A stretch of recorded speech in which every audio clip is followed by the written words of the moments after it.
Another day of Seahawks training camp in the books. I was out in the sun all that time, and I am still exceptionally pasty.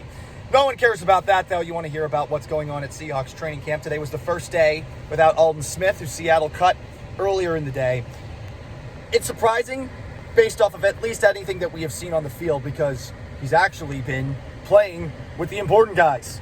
Maybe even was going to factor in as a starter, but since he's no longer there, that meant that we were seeing on the defensive line in his spot Benson Mayowa, Kerry Hyder. I'm very curious to see if maybe Darrell Taylor could potentially get moved into that spot on the defensive line in addition to playing that Sam linebacker role.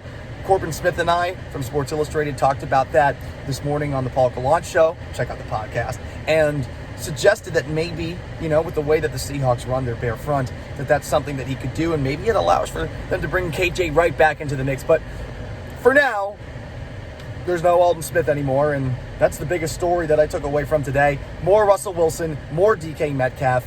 It's been interesting to see Tre Flowers going up against DK.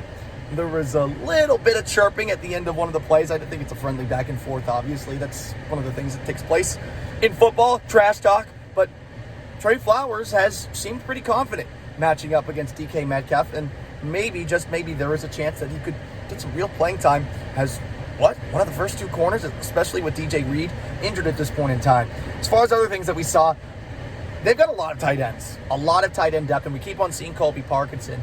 Seeing all the tight ends on the field at the same time, I wonder if that's something that we will see. Gerald Everett, Will Dissly, and Colby Parkinson. After that, we saw a lot of backups in today. Before I get to the backups, Freddie Swain, too. He seems to have locked down that number 3 wide receiver spot. He's getting a lot of looks himself. I think I saw a couple of defensive backs seal their fate as potentially not being on the roster in the near future. But Trey Brown, Seahawks 4th-round pick, had a couple of deflections, so that was really nice to see. He's someone that I'm pretty excited about coming out of Oklahoma with all the big plays that he made in Big 12 championships. One more day of Seahawks training camp that we'll be able to go to before their preseason opener against the Raiders on Saturday. I will be back out there with one last update tomorrow.